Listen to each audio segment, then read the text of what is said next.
With शाइला। और आज के शो में हमें ज्वाइन किया है डॉक्टर मुक्तदिर खान ने। Thank you so much sir हमें टाइम देने के लिए।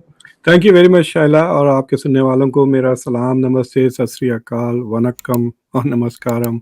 और आपके शो पे पहली बार आया हूँ तो आपके सुनने वालों को रमज़ान की भी मुबारकबादी दे देता हूँ और दावत देता हूँ कि आइए मेरे चैनल पर भी सब्सक्राइब करें और देखें शोज़।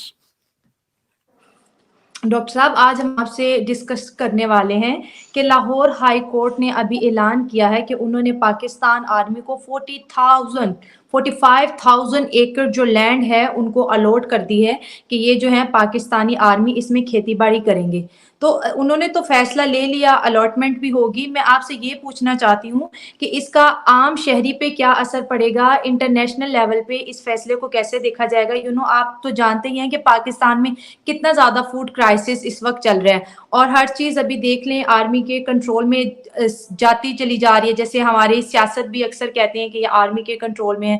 अभी जितना भी हमारी एग्रीकल्चर है वो उनको देते चले जा रहे हैं, कहीं पे उनके क्लब बन रहे हैं, कहीं पे उनको फार्मिंग।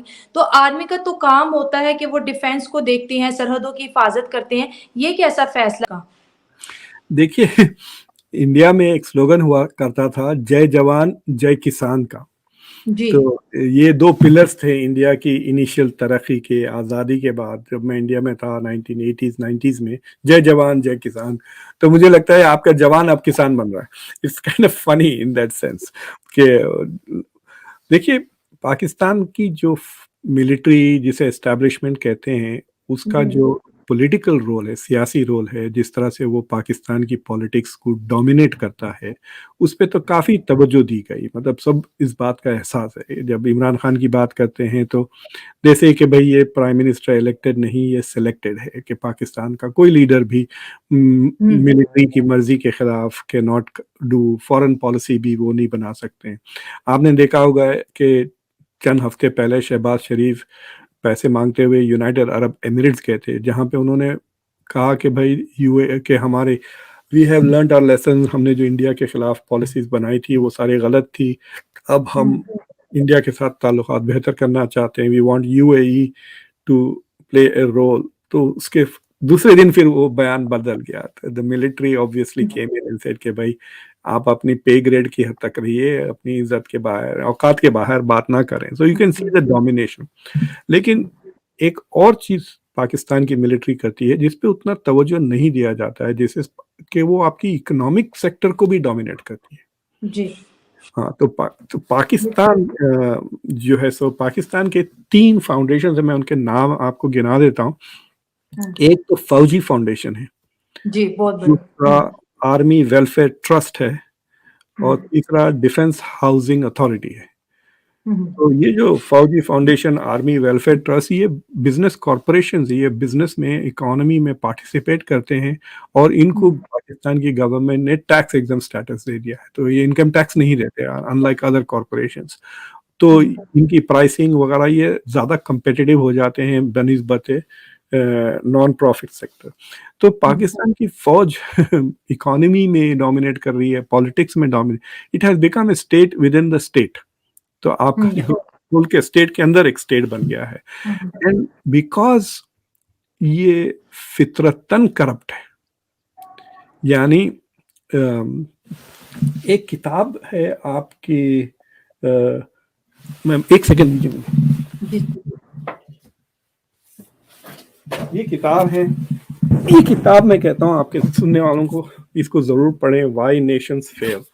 तो इसमें डैरन एजिमोग्लू और जेम्स रॉबिन्सन ने कहा था कि 2 किस्म की गवर्नमेंट्स होती है, एक जो इन्वेस्ट करते हैं और इंक्लूसिवली सबको लेकर आते हैं डेवलपमेंट, और दूसरी वो गवर्नमेंट्स होते हैं जो एक्सट्रैक्ट करते हैं रिसोर्स से पब्लिक से, यानी वो अपनी ही आवाम को और अपने ही मुल्क को लूटते हैं। और इसमें फॉर्मल वर्ड एक्सट्रैक्शन का इस्तेमाल किया है। तो पाकिस्तान की जो मिलिट्री है, it extracts resources from Pakistan.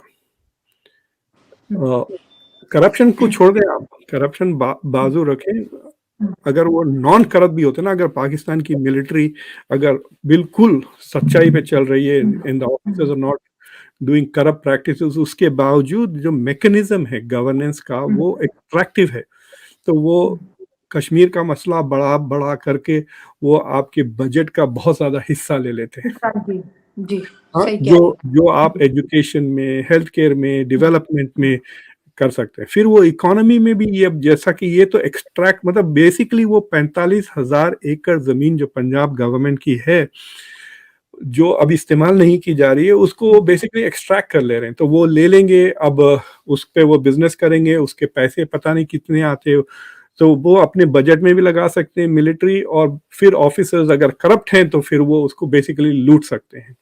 जी, और देखिए, दुनिया में ये लेसन तो बहुत साफ है कि when it comes to economic issues, private sector is always more profitable, more efficient, and more innovative and creative than the public sector. तो अगर वो 45,000 एकड़ ज़मीन को आपको इस्तेमाल करना है टू फाइट हंगर या टू इंक्रीज़ प्रोडक्टिविटी वगैरह, तो आप उसको अगर प्राइवेट सेक्टर में देते, राइट?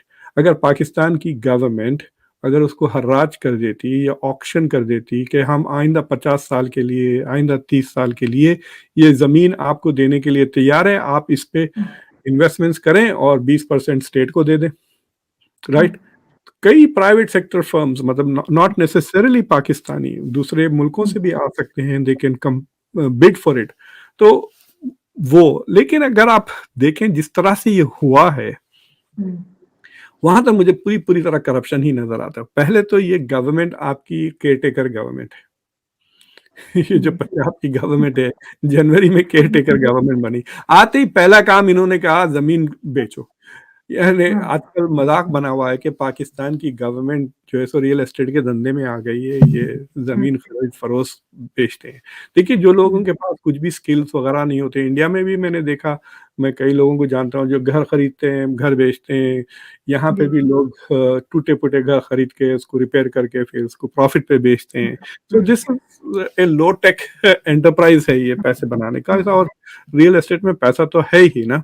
हुँ, तो the Pakistan military is now going into real estate in a sense, अब हुँ, फार्मिंग में भी जा रही है। तो उसका जो मकसद है नेशन का, मतलब इट इज़ डिस्ट्रैक्टिव। लेकिन अब हुँ, गुड न्यूज़ ये है कि लाहौर हाई कोर्ट ने उस पे स्टे, एक किस्म से स्टे कर दिया है उस डिसीजन को। चंद घंटे पहले किसी ने हुँ, पब्लिक इंटरेस्ट पिटीशन फाइल किया, हुँ, और मई की शायद 9 तारीख को they will have a hearing hmm, about it. और वो टेक्निकल पिटीशन है, वो कह रहा है कि जो केयरटेकर गवर्नमेंट है, उसका जो मैंडेट है, उसकी जो राइट्स और उसकी जो हुकूक है, वो सिर्फ़ डे टू डे मैनेजमेंट है, और इस तरह हुँ, के परमानेंट डिसीजंस वो हुँ, केयरटेकर गवर्नमेंट ले नहीं सकती। And I uh, have a feeling कि that is a very sound argument. अगर अगर आपके वो जज साहब जो भी बैठे हुए हैं, इफ सुन ही, लें अगर। हाँ, हुँ, अगर वो सुन लेते हैं बात, and he returns the land back to it. Hmm, but Pakistan जैसे मुल्क, आपका specially the state of Punjab, जिसमें इतना पानी वगैरह अवेलेबल है आपके पास, you should be the bread basket of the region. ये नहीं कि हुँ, आप गेहूँ इम्पोर्ट करते हैं, मतलब यूक्रेन से, रशिया से। जी, इट इट इज़ बिल्कुल। शेमफुल कि आपने अपने, ना तो अपने एग्रीकल्चरल सेक्टर को डेवलप किया पूरी तरह से, ना अपने इंडस्ट्रियल सेक्टर को। सो आई हैव अ फीलिंग कि खैर, this is one of the many bigger problems जो पाकिस्तान के पास है। एंड आई थिंक कोशिश किया जाए कि मिलिट्री को जितना ढकेल के बैरक्स में भेजें, उतना बेहतर है हुँ, मेरे ख्याल हुँ। से पाकिस्तान के लिए। डॉक्टर साहब, मैं जब ये इस टॉपिक के ऊपर सर्च कर रही थी, तो मैं देख रही थी कि इंटरनेट पे आ रहा था कि 50 ऐसे कमर्शियल यूनिट्स हैं जिसको टोटली फुली तरीके से आर्मी जो चला रही है।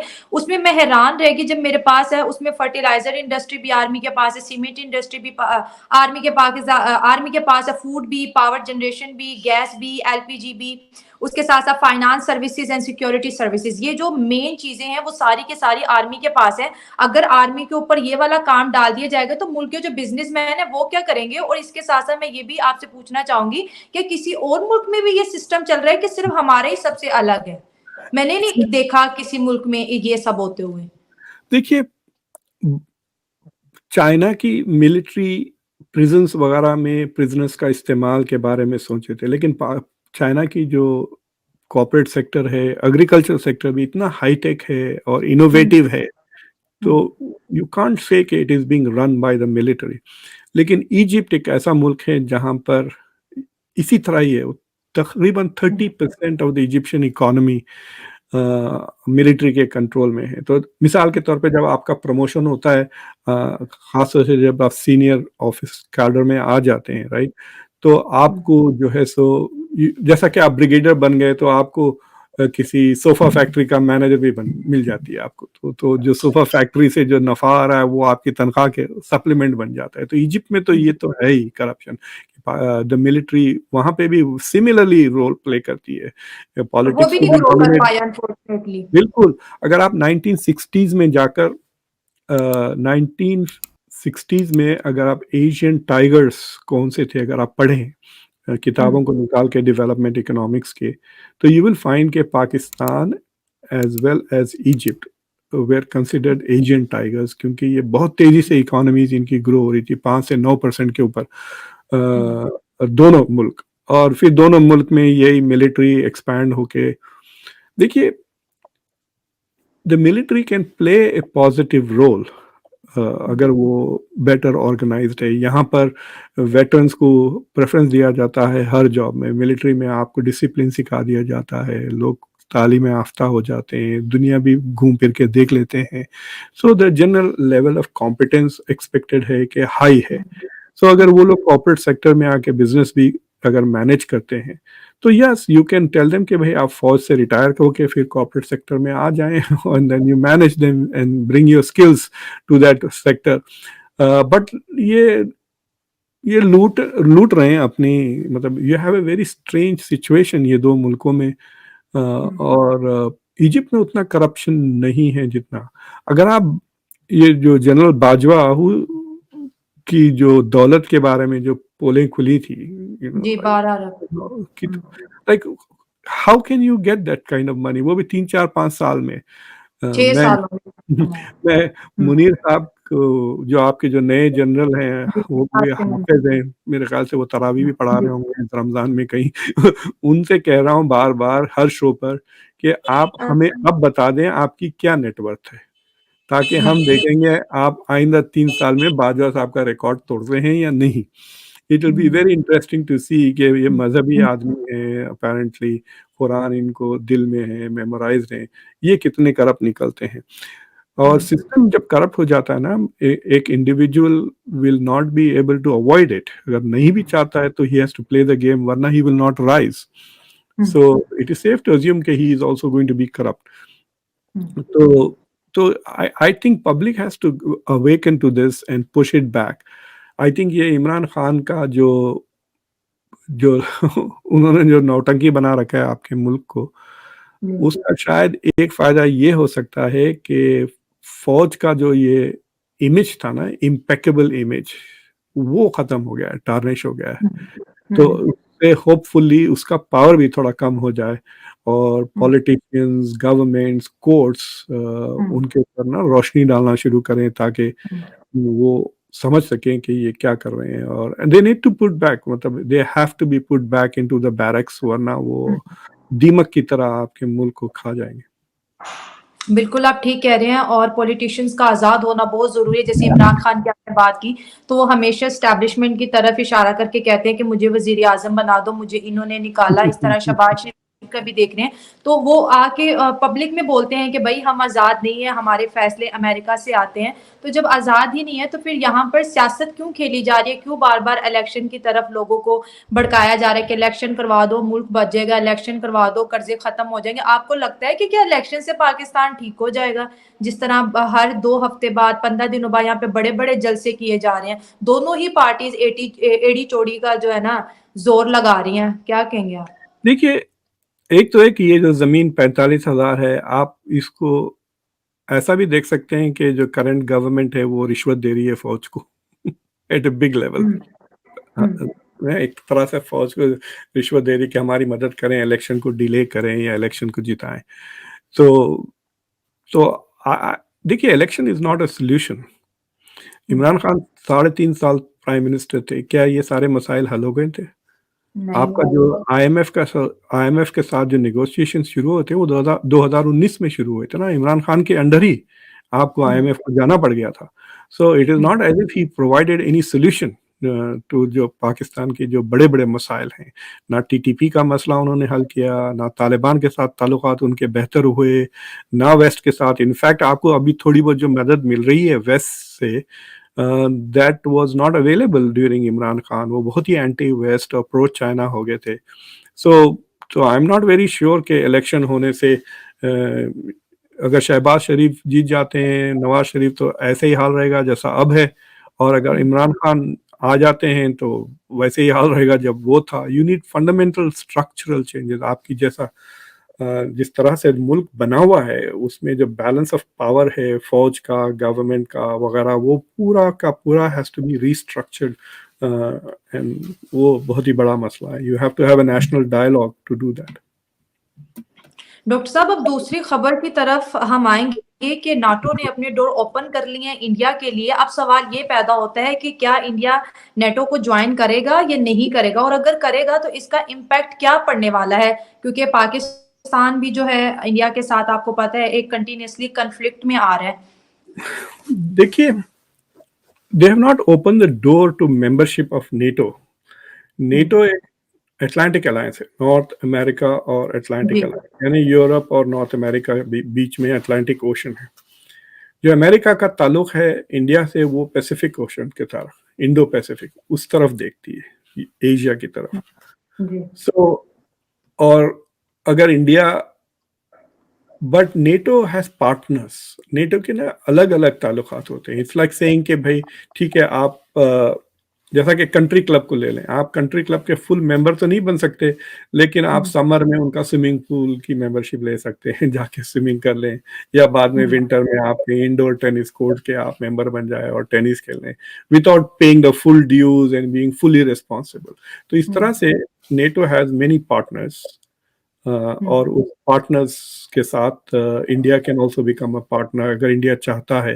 तो जो नेटो की स्पोक्स पर्सन है या जनरल सेक्रेटरी है, शी अनाउंस्ड कि द डोर इज ओपन, और इंडिया के कोर्ट में उन्होंने बॉल डाल दिया कि आपको जो चाहे वो। तो फॉर एग्जांपल अगर इंडिया नेटो से कहता है ठीक है, वी वांट हमारे जो ड्रोन पायलट्स है उसको आप ट्रेनिंग दे दें, तो नेटो से श्योर आइए, आपके पायलट्स, हमारे पायलट्स की जब हम ट्रेनिंग करते हैं आपकी भी पायलट्स को लेकर आ जाएं। यहाँ पे अमेरिका के कई मिलिट्री कॉलेजेस हैं, आर्मी वॉर कॉलेज है, नेवी की है, तो मैं वेस्ट पॉइंट है, तो मैं वहाँ पे जाता हूँ तो देखता हूँ कि कई दूसरे मुल्कों के सीनियर मिलिट्री ऑफिसर्स यहाँ पे ट्रेन होते हैं। इजिप्ट के जो प्रेसिडेंट है सीसी, वो यहाँ के आर्मी वॉर कॉलेज से उन्होंने मास्टर्स डिग्री की थी। So Egypt is not part of NATO वगैरह, but you can always benefit from the expertise of the west. तो इंडिया के ऊपर अगर इंडिया इंटेलिजेंस की कोलैबोरेशन कोऑपरेशन करना चाह रहा तो नेटो इज विलिंग टू से। तो बेसिकली दे सेड इंडिया को क्या चाहिए, मेंबरशिप तो सवाल नहीं उठता, because in order for NATO to become include India या जापान या साउथ कोरिया या ताइवान, इन सारे मुल्कों को लेने के लिए India will have, NATO will have to become a global NATO. और मुझे नहीं लगता कि ये वेस्टर्न ममालिक, इट्स ए वेस्टर्न अलायंस है, वो वेस्ट की अलायंस है। और आप कितने भी वेस्ट के करीब आ जाएं, आप वेस्टर्न तो नहीं बने। जैसा कि जापान इतना क्लोज है अमेरिका के साथ, उसके मिलिट्री अलायंसेस है, लेकिन नेटो के साथ तो नहीं है। I think that it's a positive indication. मतलब इंडिया को बेसिकली ये पटा रहे हैं ना, तो बोल रहे हैं कि आज चले, आज फिल्म में दिखाता हूँ, कल आपको चाय पिलाता हूँ, ये ले पेड़े भिजाए मेरे खाला ने, आपको मैं। तो इस तरह से वो इंडिया को ना रुझाने की कोशिश कर रहे हैं, creating as many opportunities to India को। बेसिकली फंस जाएगी इंडिया अगर ज्यादा। But I don't think India is going to be interested in becoming a member of NATO, because एक बार वो नेटो में आ जाएगी देन उसके ताल्लुकात रशिया के साथ खत्म हो जाएंगे, और देन इसके ताल्लुकात ईरान के साथ वगैरह, it will have to become the enemy of China. India will have to think all of that. I don't think that is going to happen. Europe के अलावा और कोई ऐसा मुल्क नहीं है that has become member of NATO. Israel भी नहीं है मेंबर ऑफ नेटो। डॉक्टर साहब, आखिरी सवाल आपसे पूछेंगे कि जैसे आपने इंडियन आर्मी का जिक्र किया, तो मैं ये पूछूंगी कि इंडिया की जो आर्मी है उसको किस तरह से गवर्नमेंट ने सियासत से दूर रखा हुआ है, कोई एक टिप बता दें क्योंकि पाकिस्तानी ऑडियंस सुन रही है, क्योंकि हमारे जो है आर्मी की जैसे आपने बताया बहुत ज्यादा इन्वॉल्वमेंट रही। इंडिया की आर्मी इतनी बड़ी है, वो डिफेंस पे काम कर रही है, वो नए नए मिसाइल बना रही है, टेक्नोलॉजी बना रही है, जो कि अपने ही फील्ड के अंदर रह के वो काम कर रहे हैं। तो हमारे लिए कोई ऐसे टिप्स बता दें कि हम भी क्या करें, अपनी जो 6.5 लाख के करीब जो हमारी आर्मी है उसको जो है ना एक कहते हैं ना महदूद दायरे कार के अंदर रख दें, क्योंकि हम देख रहे हैं कि इंडिया की आर्मी जो है सिर्फ वो अपने बॉर्डर्स तक काम करती है, उनकी ना हुकूमत में कोई इंटरफेरेंस है, ना इलेक्शन में है, ना उनका कोई प्रेशर है हुकूमत पे, हुकूमत आज़ाद, अदलिया आज़ाद। इंडिया ने कैसे ये सिस्टम बनाया? देखिए, जो डेमोक्रेसी का स्ट्रक्चर होता है उसका एक सबसे बड़ा एलिमेंट है civilian control over the military. तो अमेरिका का जो कमांडर इन चीफ होता है वो यूएस प्रेसिडेंट होता है जो इलेक्ट होके आता है, फौजी नहीं होता है। We have never had a soldier, मतलब कई फॉर्मर सोल्जर्स प्रेसिडेंट बने हैं, आइजनहावर को ले लें या जॉर्ज वॉशिंगटन को भी ले लें, मतलब there is a lot of respect for military officers, but decision making should be, मतलब war or peace major decisions have to be made by civilians, और military का दखल नहीं होना चाहिए। यहाँ तक इस इंटरनल सिक्योरिटी के दूसरे, जैसा इंडिया में सीआरपीए है और दूसरे सिक्योरिटी फोर्सेस हैं, they have created different security forces to keep the military out. Military का एक ही फंक्शन है, टू प्रोटेक्ट द बॉर्डर्स। तो it is a matter of कि आपकी जो पॉलिटिकल सिस्टम कितना डिसिप्लिन है और आपके पॉलिटिकल लीडर्स कितने क्या कहना चाहिए कि मतलब how committed they are to democracy and to your own constitution. मुझे नहीं लगता कि I mean this may sound incorrect, but I think India की जो पॉलिटिकल लीडरशिप है और पाकिस्तान की, उसके जमीन आसमान का फर्क है। I am sorry to say that. मैं I have zero respect even for Muhammad Ali Jinnah. उस जमाने में मोहम्मद अली जिन्ना से एटलीस्ट 100-200 बेहतर किस्म के लीडर्स इंडिया में मौजूद थे। So India has a wide bench of leaders जो डेमोक्रेसी को समझते हैं, डेमोक्रेसी को वैल्यू करते हैं। इंडिया की जो कॉन्स्टिट्यूशन थी वो ऑलरेडी नवंबर 47 तक फर्स्ट ड्राफ्ट बन गया था। उसके बाद डिबेट्स वगैरह हुए और फिर वो 1950 में जाके उसको उन्होंने रैटिफाई किया। 166 पब्लिक डिबेट्स हुए थे about the constitution. India stayed true to its, मतलब बहसें वगैरह कोर्ट में काफ़ी होती हैं serious. So I have a feeling कि जब तक रूल ऑफ लॉ, कॉन्स्टिट्यूशन आपका मजबूत, आपके पास कॉन्स्टिट्यूशन आता जाता कई आ गए ना, 70s तक तो 3-4 आ गए थे। So until you have a constitution which is taken very seriously by the population, तो और उसको रिस्पेक्ट करें और उस कॉन्स्टिट्यूशन का आर्किटेक्चर इतना मजबूत हो कि इट अंडरस्टैंड्स के democracy, it is very difficult. अब आप देखें टूनिशिया का मिसाल ले लें, मतलब 2010 में उनका रेवोल्यूशन हुआ, डेमोक्रेसी आई, अब ख़त्म हो गई, फिर वो मिलिट्री डिक्टेटरशिप आ गए। तो कल्चर में भी होना चाहिए value for democracy. I am sorry to say कि खासतौर से मुस्लिम सोसाइटीज़ में अभी भी there is no respect for democratic values उस तरह से। शरीयत का बहाना लेकर डेमोक्रेसी को अंडरमाइन कर लेते हैं, फिर शरीयत को भी रेस्पेक्ट नहीं कर सकते। शरीयत करप्शन थोड़ी इजाज़त देता है चोरी थोड़ी, तो वो फिर वहाँ पे शरीयत भी अप्लाई नहीं होती।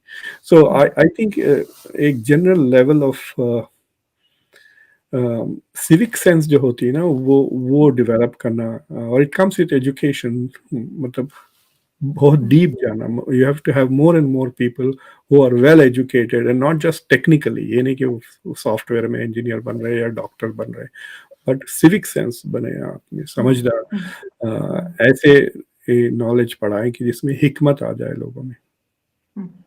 Thank you so much doctor साहब आपका टाइम देने के लिए, और मैं बिल्कुल आपके बात से एग्री करूंगी। अगर ये इस्लामी जमहूरिया पाकिस्तान है तो यहाँ पर लोगों को इस्लाम के असूलों के साथ चलना चाहिए। जितना भी कवानीन भी यहाँ पर फॉलो नहीं हो रहे, झूठ, दगाबाजी, लूट मार का पैसा, ये चीजें बहुत ज्यादा आम है यहाँ पर। दोस्तों ये थी आज की वीडियो।